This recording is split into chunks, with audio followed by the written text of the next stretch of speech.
Nästa, Mariatorget. Alright, you see. So, finally we get to try this thing we've been meaning to try for a year. Not just recording this episode, but also doing it in my sauna. You're a familiar face to some here in the Stockholm scene. You, either because you came over to play our first XXL leather social event at SLM. To DJ, to be precise. Yeah. But also to those of us that came over to the first Helsinki leather social. Some of us got to meet you there. But you've also lived here, right? Yes. Yeah. I lived here on and off when I was dating my Swedish boyfriend from around 2015, 2016 to 2019. So I was here usually for the summers, pretty much non-stop, like from the beginning of June until August, late August, early September. And now you do the homotekno events in Helsinki, or you've done those for 15 years. Yeah, 15 you had years. The anniversary one recently. Yeah, we had the homotekno anniversary in August 2025. And what's homotekno? Homotekno is a party project that started in 2010. I studied with my friends. We were all young students, and we were just really bored with the state of the gay clubbing or queer clubbing in Helsinki at the time. And we were like I mean, there are a lot of student organizations anyway in Finland, also in Helsinki. They are very active, and at the time they were actually the most important organizations for electronic music. So there were two large organizations that were organizing events, and it was all the important like techno music events were actually student events technically. So we sort of just decided to copy them. I was a part of the Queer Association of Helsinki University, and we decided let's just try our luck at doing a party. The first ones were just really tiny, really small for just our group of friends, and they then slowly grew. We did I think the summer of 2010 there was a space in Helsinki, like a temporary outdoor space where anyone could do an event, and we did our first party there. That was open for everyone, and it somehow blew up. It became there was a lot of talk about it afterwards on social media. Facebook was a pretty new thing back then, but that was the I don't think you could say that it went viral, but it gained some notoriety through Facebook, and also it was picked up by some news outlets. Like I remember going to a store and hearing on the radio somebody mentioning our event. A strange time to like we just have a small group of friends doing a party, and all of a sudden it just seems like it exploded in popularity for a brief period of time. And I don't know, for me it was really like I would hope that I could say that it was maybe one of the more iconic events of its era when it comes to techno culture and queer culture. And we were the first ones to actually do a queer techno party, I think, at least since the 90s. Yeah. And also it was a return to, I mean, underground is a difficult term, but it was a return to underground culture as well.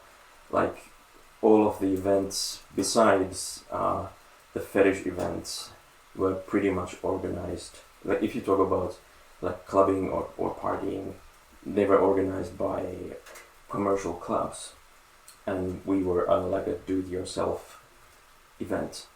So you're describing homotekno as queer cultural, as techno-cultural, as underground cultural. Did it ever inch in on leather cultural?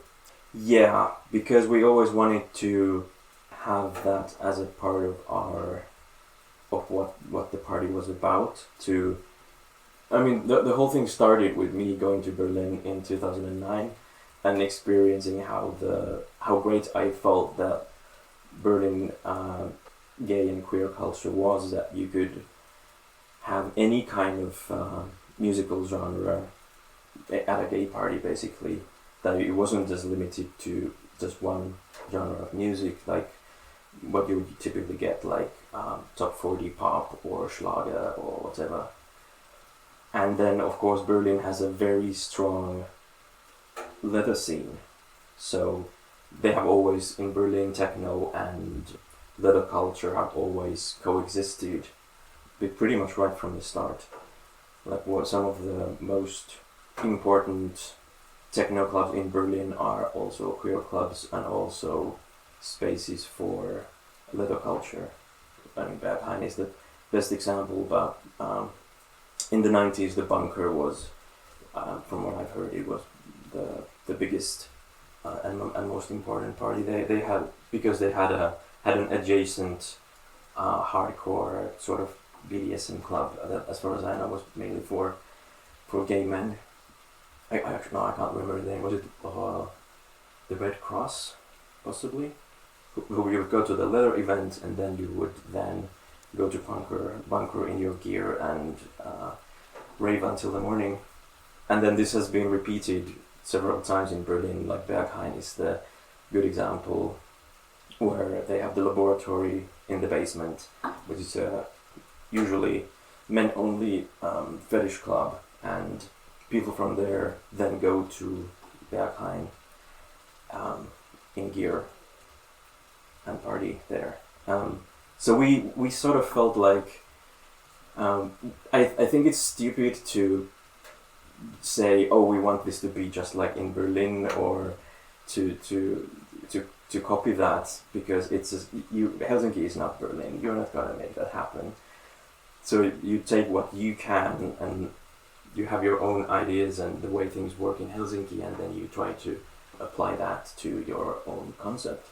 The first event, the public event we did, was called Homotekno Open Air, and at that time Helsinki had a pretty strong skinhead scene going on in the fetish subculture. So there were a lot of gay skinhead guys there.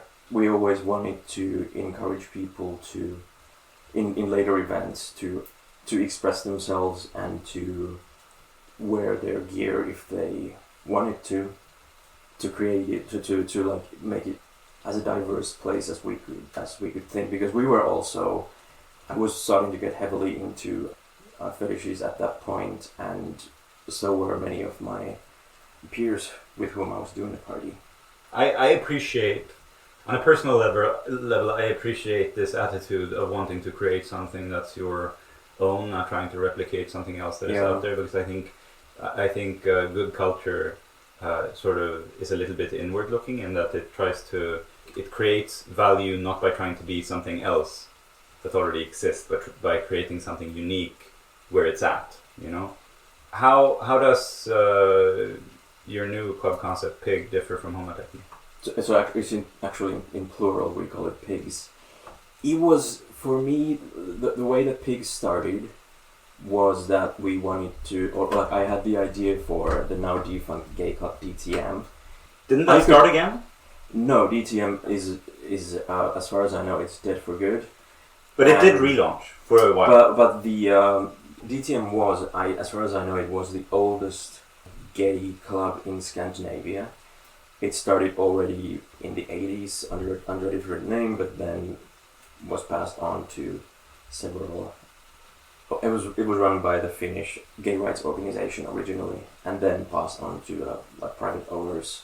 And they had to close in 2020, and then they reopened in 2023 at a new location. And I could talk a lot about the drama behind DTM and what was going on there, but there was starting a club is really difficult, and DTM was a huge club for, officially, I think, 1,000 people, I guess. So the parties just were not great there. Like, it wasn't very gay. Like when it relaunched. When it relaunched, it was okay. So there was a bigger dance floor and a smaller dance floor, and the smaller dance floor was absolutely packed all night, and then the big dance floor was not very full. Usually, like, you had to have a major event for it to work, and the smaller dance floor, it was very much, well, it was kind of it had a very heterosexual vibe in the end that I didn't like personally, and I assume a lot of others didn't either.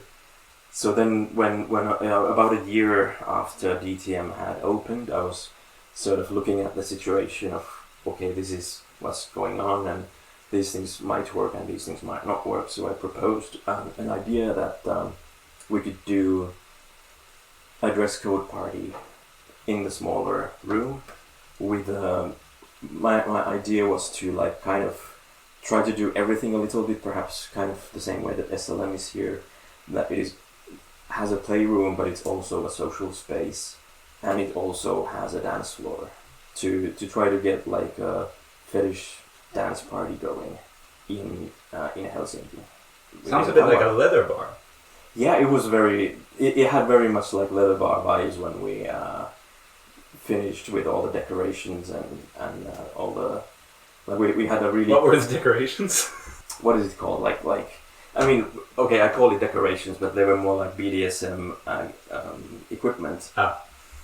And of course, just as little light as possible, trying to make it sort of, most of the areas pretty pitch black. There were, of course, other sections there, but, and then we just hung some bondage gear and ropes and things from the netting that was, or like a mesh that was over the bar. Mm. And we had, I think, all of the staff was also, like, dressed up in, because there are a lot of the staff were like punk rock people. They were, like, wearing their denim jackets with patches, and so you're also I think one of the bartenders also, like, had a leather cap and, you know, all this stuff. Very good. You know, speaking of leather bar decorations, you know what I'm tired of? I'm tired of going to a leather bar and seeing camouflage netting, or going to a leather bar and seeing fucking barrels for some reason. That seems like such a cliche, and yet they're in almost every leather bar I've ever been to.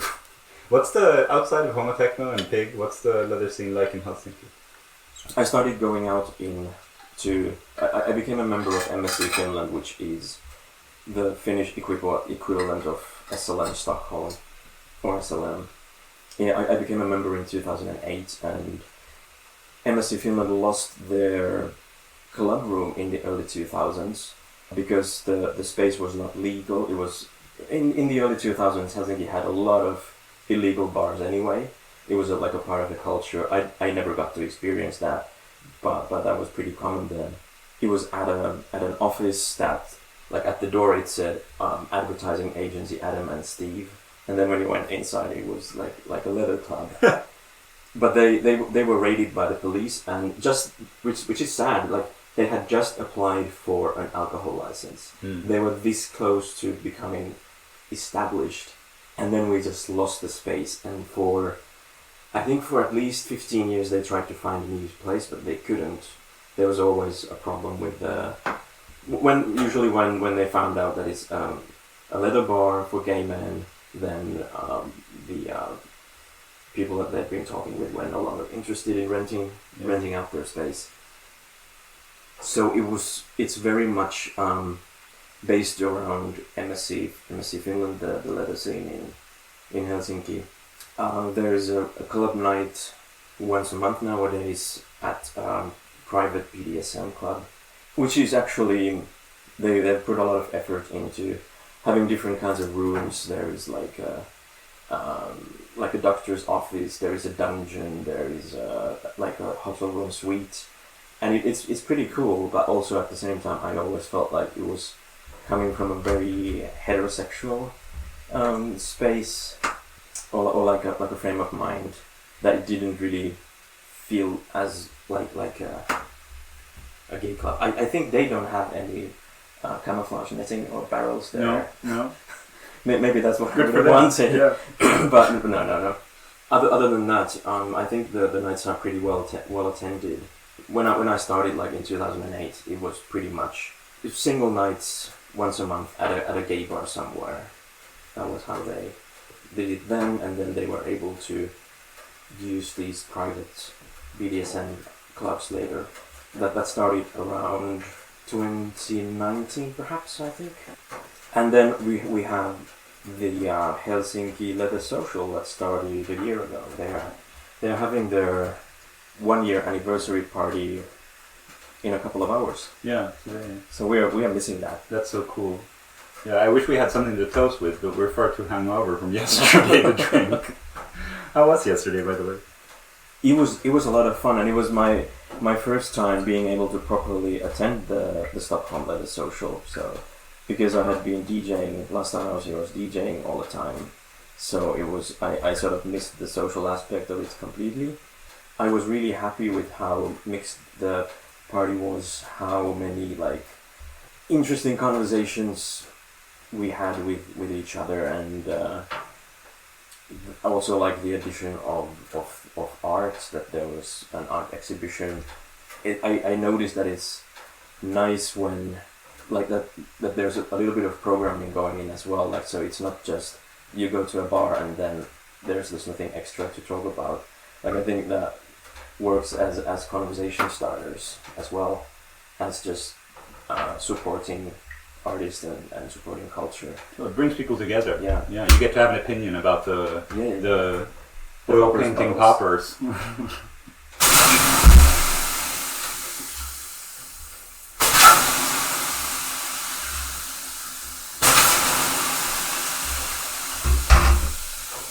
What was your first leather bar? If you don't count MSC Finland's club nights, which were at a bar called Phoenix, which it was not a leather bar, it was just a regular gay bar that was taken over by the MSC Finland once a month. Like an invasion, or? No, they had agreed to host a private event there, like once a month.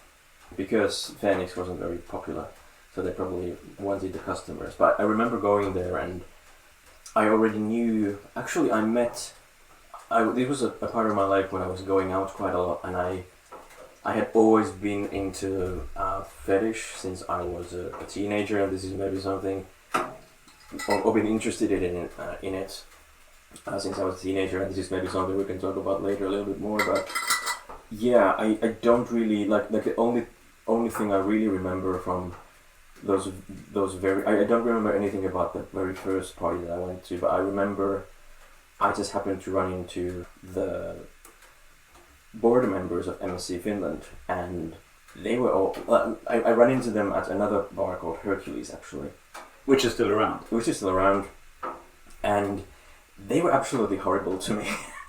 They were like, who is this young twink? Like, who does he think he is? Oh, no. He's asking about wanting to come to a party, and he doesn't have any gear. Like, they were not very welcoming. They still had the idea of like you have to prove yourself to become a member back then.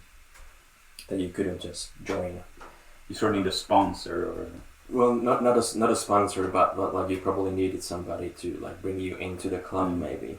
But I met them, and we didn't really get I sort of got along with one of the guys, but the board members, most of the board members were, let's put it on record, they were pretty horrible to me, and you heard it here first. But one of the guys like managed to, one of the guys that I talked to had a very strong opinion about that you have to start as a slave and like work your way into master. That he was into that idea that I suppose was the original way that things often went at MSC, from what I heard. For at least for those who were like really into kinky stuff. Yeah, I don't then remember anything else except one time going to Phoenix, and I hear these like straight people talking behind me. There's like two guys, and I assume they were straight. 2 guys and 1 girl, and I was like taking off my bomber jacket a little bit before getting in, and like I hear the woman was saying, oh look, he's taking his jacket off so he can get to fucking faster. And were you? I was not. It was just like taking off the jacket. Like there's gonna be a coat check. Mm-hmm. It's just better to take it off in advance. And obviously they were not let in after like a conversation about the requirement of like the dress code requirement, and also the fact that one of them was a woman who had very strange ideas, I think, about what she was like getting into. I don't know what she was trying to achieve. Were they there just to be like voyeurs, or that's kind of what it sounds like. Yeah.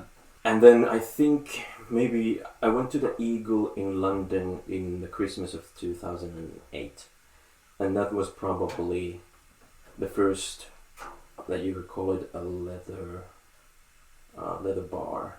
I did not go to the Hoist because like the Hoist isn't around anymore, and it was one of the most legendary, I think, leather or BDSM or kink clubs probably in the world, at least in Europe. So I think, but the first time, like the things that really blew my mind was going to Berlin a few months later in May in 2009, and that was really like seeing what the culture, how strong it could be, and You sort of mentioned passing by earlier something about a particular website. Oh yeah, I mentioned the whole thing about like how I got into leather in the first place. Yeah. This is maybe like interesting to think about from the point of view of how we did things at a certain time. I remember I was lucky enough to be like a teenager in the 90s, so and have an internet access. So a lot of I didn't have to do a lot of searching or like real life or forge real life connections with people like previous generations had to. I could just it was already going into the direction that users search something online. Google did not exist at this point. I used the Alta Vista search engine, which was now I realize how not good it was. And I remember searching for things like gay Finland, and that led me to the Time of Finland Foundation, which was a massive surprise to me that there was first of all that there was even a Finnish gay man other than myself. I don't know if I was like had massive self-esteem problems, or if I was just really that lonely, and also there was still the don't say gay law in effect in Finland, which affected a lot of things that I just didn't know how many gays there actually are in the world, and in Finland as well. And not only was there another one, but you also had a massive dick. And he was drawn with ink. Yeah, and so I discovered the Time of Finland Foundation. As a teenager, I was like incredibly turned on by Tom's work. Not anymore, but back then I did really like it. Also in the erotic sense, but then I also found a certain kind of like I liked it how happy the gay men were to be having sex, and I found that very like his work was very liberating in that sense as well. And then I'm pretty certain that this sent me down a rabbit hole into the world of fetish in general, because I realized that especially back then I was into the leather look, and I thought leather men were just the sexiest men of all, and I pretty much still think that way too today. But that's when I found somehow the website Gloved Cop SF, which stood for San Francisco, and it was just a guy who he uploaded photos. Probably he had uploaded some Time of Finland photos. Maybe that's how I found him in the first place. But he would have a monthly gallery of men in rubber or men in leather or work gear men. He had a beginner's guide to leather and BDSM and kink guide on his website. he used it as a personal like a dating profile, essentially, his own website. He was talking about what kind of men he's into. One of the phrases that I particularly enjoy for some reason, that the bigger they are, the more likely they are bottoms, which goes against what people think about these roles usually, which I found hilarious and also like matches with my taste in men. So I found that reassuring that maybe there were some big bottoms, as in big men. And boy, are there. Well, you would know all about that. So, but this podcast is not about you. It's not we about could me. go Don't there. turn this around on me. This website, is this still around? Have you checked? The website is not around. It Oh, was around until quite a long time, and you can access it via archive.org. Oh, it is archived. Yeah. There was this one thing, like I think the guy might have been a Republican. He was, or possibly sort of, like I could tell immediately, like I didn't like his political ideas, even though there was a lot of what I thought was good, helpful, interesting stuff. There was also a lot of questionable. He said a lot of questionable things. You know, the usual. Usually, he said he's not. Like he probably said no Asians. Not even like usually I'm not into Asians. We probably not no Asians. And so it was very. The website was very helpful, but I'm glad that I didn't just take his word to be the gospel, and instead kind of picked and chose what I liked about it, and made it compatible with my own ideas of masculinity and how to be a good person. It's funny you say that no Asians thing, because I've been thinking through some old drummer mags lately, and other mags, but drummer mags especially. And I thought that was a recent thing, that meme, no fats, no femmes, no Asians. I thought that was a new thing. But it was around in personals in the 80s. Yeah. Yeah. I also saw one that said no fats, no femmes, no drugs, which was sort of abruptly wholesome. Yeah. So it's interesting you mentioned that thing about Tom of Finland and how the characters he depicts are so happy. I find myself increasingly talking more and more about Tom of Finland, even though I was introduced to Tom of Finland very late. I was already a Leatherman. Tom of Finland does not draw the kind of men I'm into. I mean, he doesn't draw men that exist, but he doesn't draw the kind of archetypes I'm into. His lumberjacks are very slim. I've never really... And no beard, almost no beards. And if it's a hairy guy, is always the villain. Right. It's Except the bartender. There's that one comic. Oh, okay. Do you remember the bartender? I probably do. You remember the bartender. He's on the back of the cover of the Kake collection.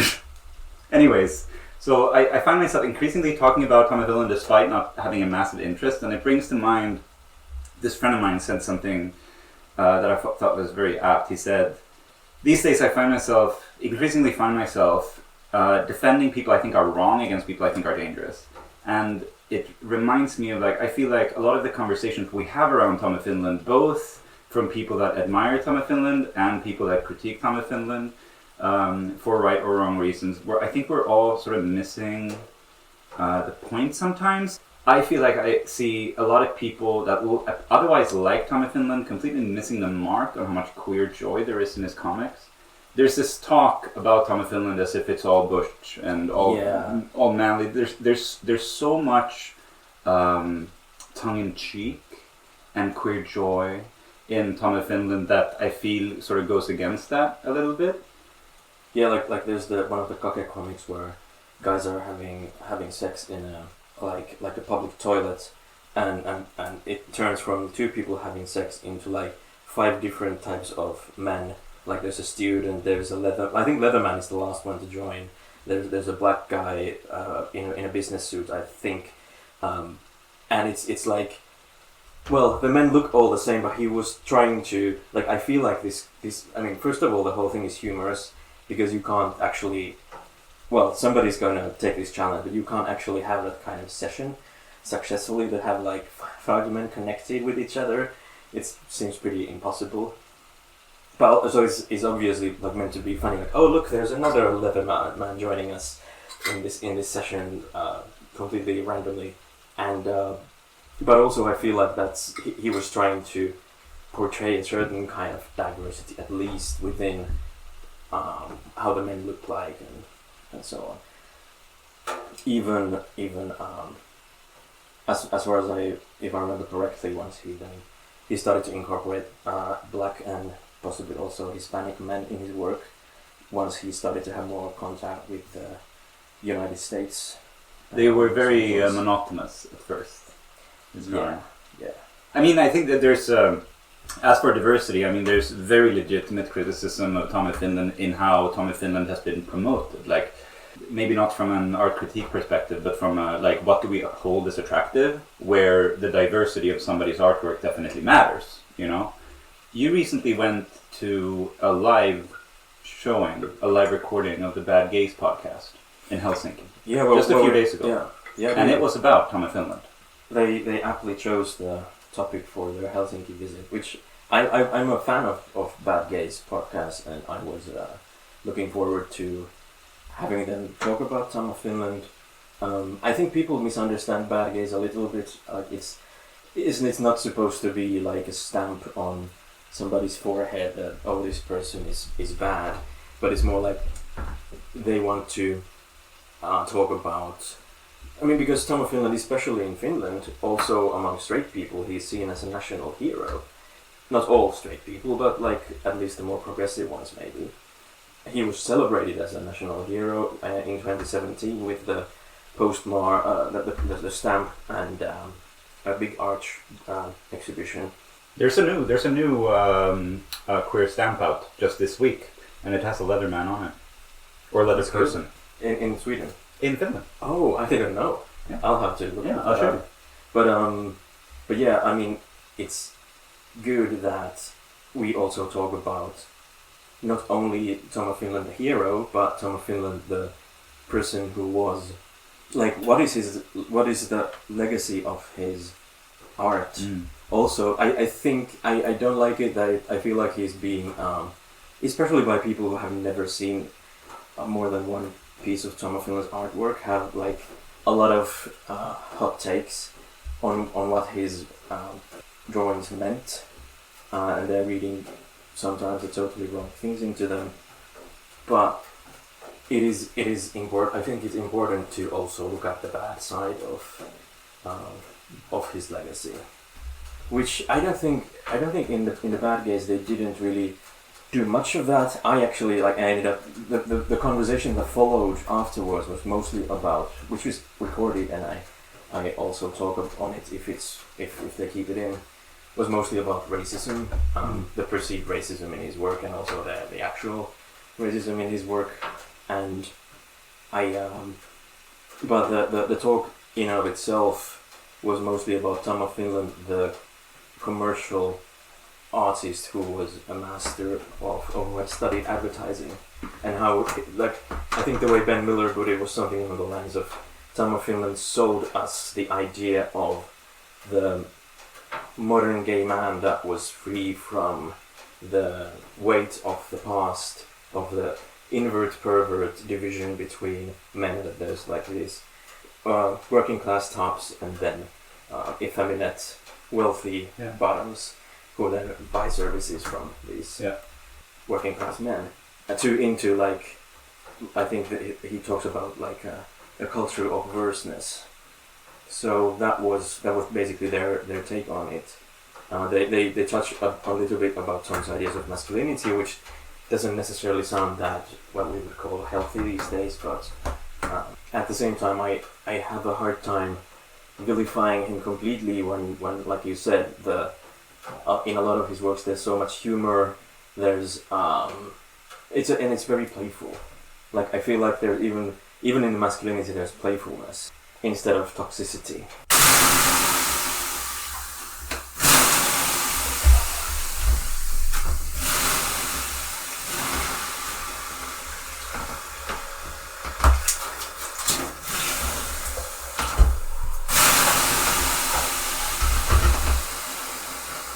So it's very interesting what you're saying about Tom of Finland upending that the stereotype of the masculine worker and the effeminate upper class. Oh, like exactly. yeah. because I read there's this article in the XXL Taschen collection where I think it's Maupin, but it could very well be Dirk Denner. He's got this interesting point. I think it's an old article from way back, so it's using dated language and conflating gender and sexuality, but the author makes the point that Tom of Finland, because at the time there was also this sense that the gay man was a woman trapped in a man's body. And he makes the case that what Tom of Finland did was creating a third gender, which is dated in the sense that these days we don't conflate gender and sexuality, but I think on some end, in some way, it's kind of it's a radical notion. I like the sound of it, and when you bring up how he upended those two stereotypes, that dichotomy, it got me thinking of that because I thought that was really interesting. I brought up earlier about how I keep coming back to Tom of Finland, even though I don't much want to talk about Tom of Finland. So when we had Dagens ETC write the article on the first article on the Stockholm Leather Social, the reporter reached out to me wanting to talk about Nazi fetishization, and that's a catchy. I know, and I was in some way I was appalled, and in some way I was happy he reached out to me about it because I think I've got a grip on the basics of some conflation that's made there.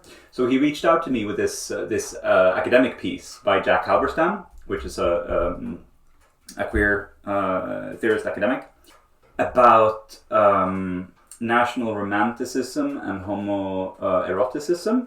So the first half of this article is about exactly that, and then the second article part is about Nazi fetishization generally within culture, but especially in gay culture in Tom of Finland. And I was surprised at this piece because the way I read it, and I've read other stuff by Jack Halberstam, I think he's good. And the first part of this piece is really good too. It's really interesting. But when he gets to Tom of Finland, I get the sense that, like you were saying earlier about some people not having actually seen the works themselves. Yeah. I got the sense that, either I misread this, but I got the sense that maybe he hasn't seen much because he seems to make a conflation. He talks about the very real Tom of Finland drawings that had Nazi imagery, but he makes them out to be representative for the body of his work, which I think is inaccurate. Yeah, that's very inaccurate. And if I remember this correctly, I also reacted to it. Sort of presented the Tom of Finland archetype of the Leatherman, his biker archetype, the Kakia archetype. Yeah. He presented that as if it's Nazi fetishization, as if you're trying to look like a Nazi, which I think is historically inaccurate. I don't think you would be wearing former American uniforms or like leather uniforms. That's like how the biker. And I think if I remember it correctly, it's and we've had some controversy in the community about this recently as well. It's exemplified with the Moir cap specifically, and I think that is historically inaccurate. Where it's like the Moir cap is just a brimmed cap. It's worn by your mailman, It's worn by, like, the reason the Moir, the company, they started selling the limousine cap for the limousine driver. That's the cap a lot of leathermen wear, right? And I think sometimes there's this conflation that I worry is at best sort of, inaccurate and non-constructive, but at worst kind of homophobic because it assumes this. I was appalled when the reporter reached out about this because I have never in the Stockholm scene ever seen Nazi fetishization. Yeah. That has not been something I've seen here. I've seen the VK79 uniforms and the stuff down in Berlin, and I don't know much about that, but I've never seen that stuff here, and it got me thinking to that stuff about how, because I think there's so many interesting things to problematize around Tom of Finland, like the fetishization of uniforms, the fetishization of power. Tom of Finland's work is definitely problematic in the best sense of the problematic word, in that there's so much you can discuss and theorize around and argue about. And I feel that like those gruff, shallow leathermen that just take Tom of Finland for being gruff porn, and masculine porn and nothing else, there's this some critique of Tom of Finland I think is equally shallow. And I think both of these sort of miss the mark, where there's all this other interesting discussion we could have, serious discussion around the fetishization of power and uniforms and all that stuff. And I feel like we're kind of missing that. And I would like to get to those fun conversations instead of talking about grim caps. I think people are taking his fantasies very literally. Right. I think that's maybe Tom of Finland, the most common type of comic that I think he's done is there's always some kind of non-consent fantasy going on, where the person learns to enjoy the sex comes as a surprise, which is a very problematic expression for rape, but then he learns to enjoy it, which is that is the most basic bitch non-consent fantasy, and probably the most common non-consent fantasy that people have. It doesn't literally mean that people should be doing that. As a response to that reporter, he ended up writing this really beautiful piece about the social, and he really platformed a bunch of our participants, and I think it became a really wholesome thing. But I sent him back this other article that I had recommended from a good friend of mine. It's part of the Leather Folk collection, and it's called Swastika Toys, and it's also on this topic. And it's a really good piece. I don't remember the name of the author right now, but the author details their experience of coming into a leather scene in the U.S. on the West Coast, I think, in the U.S. anyways, in a time when the use of far-right imagery was more common in the culture generally, which is sort of what Jack Halberstam talks about. Yeah, and I think Alice Cooper has a song about where he mentions like having a swastika tattooed on his chin, and I'm not sure if Alice Cooper is a Nazi, but well, there's also the Sex Pistols. We had Sid Vicious wearing those. There was a time when people, I think, did things that we wouldn't do today in ways that were equally, of course, deluded and wrong, but I don't know, maybe had a sort of context around them. Anyway, the point I was going to get to is that this piece by this author, it's very condemning. If anything, I think it goes harder than Jack Halberstam does at this, but I think it has a very good sense of who the target is, because and I remember the closing paragraph of the article. It goes, it tells of how Tom of Finland, who did draw real Nazi imagery, real Nazi uniforms, real swastikas in a few of his drawings. It goes into how he famously withdrew those works from circulation because he said, people read this in a way that they shouldn't be read, and I don't want them to do that, so I'm withdrawing them. And the closing words of that piece is, only a fascist would ask for anything more. And I think that's very articulate. All of my leather friends are very left-leaning. They support trans rights and women's rights and all that stuff. And they are very aware of all of these things that we have been talking about.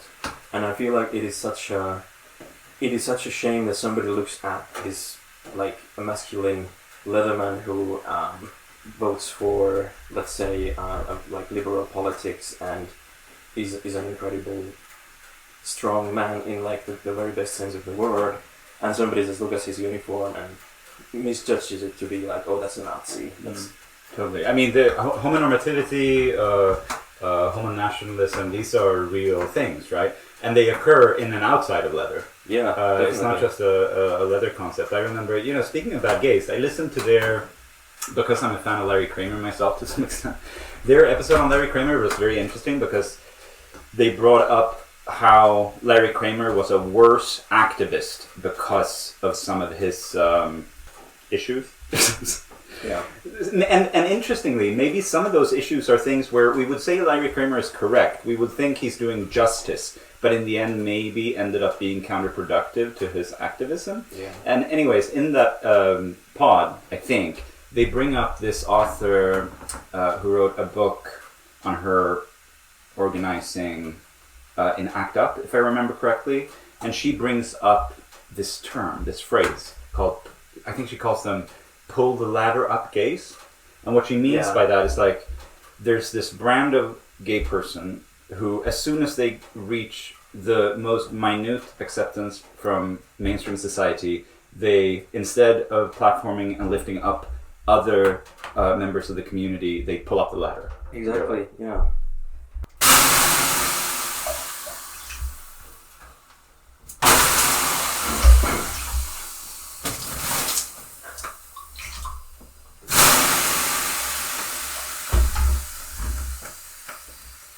Oh, that's nice. I really needed this after that hangover. Oh, me too. I drank far too much last night. Yeah, I could say the same about myself. It got pretty rough. Yeah. I'm gonna have to take a couple months off. Totally. Well, 1 month, and then there's the next social. This month it's the XXL, the 3XL. Wait, it's at SLM. SLM, yes. Yeah, the DJ we have, we're gonna try to do a retro leather bar music kind of a thing. Oh. Yeah, so I found this recording of a set from Mineshaft. Oh, that's It's so 4 hours long. I'll send it to you. It's really good. It's very psychedelic. You can hear the 70s in it. Yeah, I'm really looking forward to that. I was, that's one of the things I wanted to do with homotekno, was to just this kind of exasperation with like we don't have to play Lady Gaga at every single gay event or Village People or those things. Whatever your era. We could do whatever, and I think I have to say for me especially, like I just really like the combination of techno music and leather culture. Like I think they go hand in hand really well. There's something about maybe that's because that's what I experienced in Berlin, but also I think that techno is abstract music where there's hardly ever any vocals, and that kind of leaves it open to interpretation, I would say, like in a very basic level.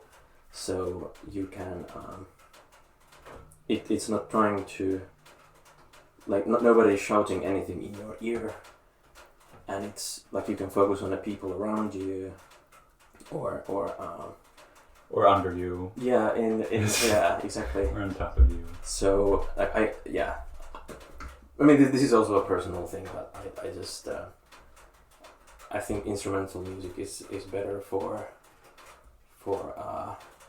fetish events. Mm-hmm.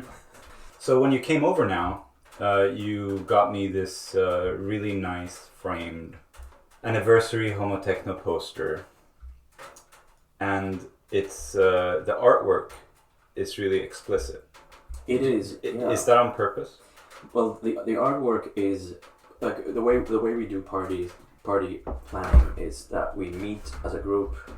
We have all sorts of crazy ideas that, like, a lot of them are not even, like, you can't even realize them. But I mean, it's like probably the basic brainstorming method that we laugh, we have fun, we have insane ideas that make us laugh, and then there's always something. Hey, wait a minute, that's actually pretty good.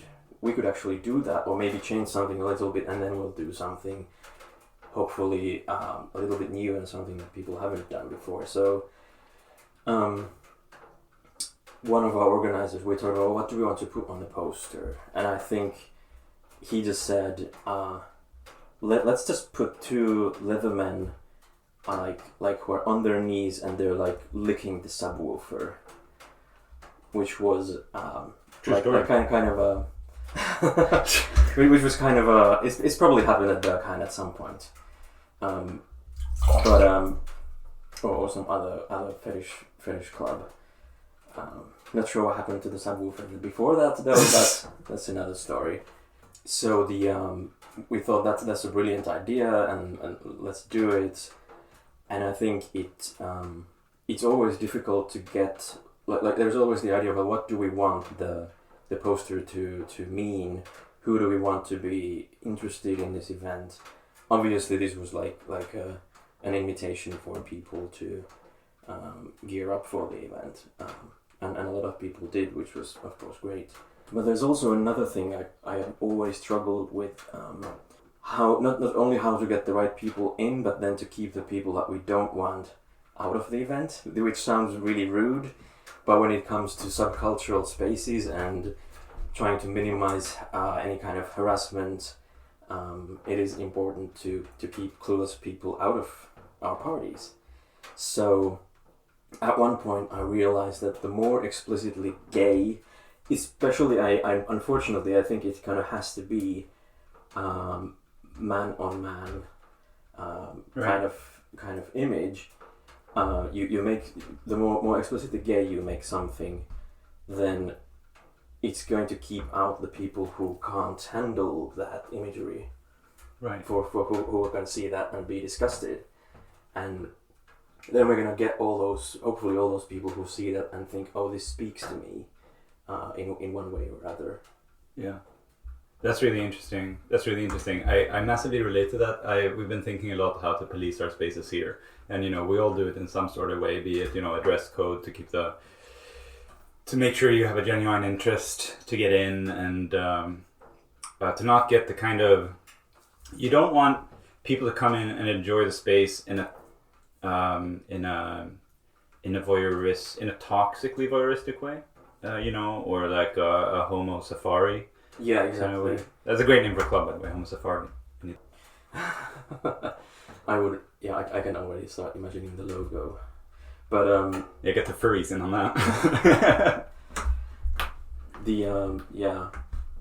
I think last night there were a couple of, like, somebody noticed, oh, there's like 3 what looked like straight men at Sidetrack, which was, what do you make of that? Why were they there? So it's a problem we have with our queer bars here generally, in that we've had, and I think this is the same everywhere, we feel like we've had an increased amount of straight people coming and making the space, if not unsafe, then restrictive. Yeah. And I know Sidetrack is combating that in a really good way, because they've started straight up showing porn on their monitors, and that really works. Yeah, that's another example of the more explicit you are, then. Yeah, and I think we really need to ask ourselves, like, if people come to gay bars or queer bars and they leave as soon as things turn explicit, or they turn particularly gay more than a flag on the bar counter, then what kind of allies are those? Do we want those people in our spaces? This is, of course, discounting any people who, you bring your friend who hangs out with a queer crowd. It's of course completely different. But my proudest moment with the Stockholm Leather Social is seriously at Sidetrack this one time, when we had a gaggle of straight people, were very, very obviously straight consultant type people, walking down to Sidetrack. I was outside. I don't know what I was doing, just smoking a cigar maybe, I don't know. And we see this dozen people or something come up immediately, maybe after 30 seconds. They came up and left. And that's because the Leather Social was there. And I think that's very telling.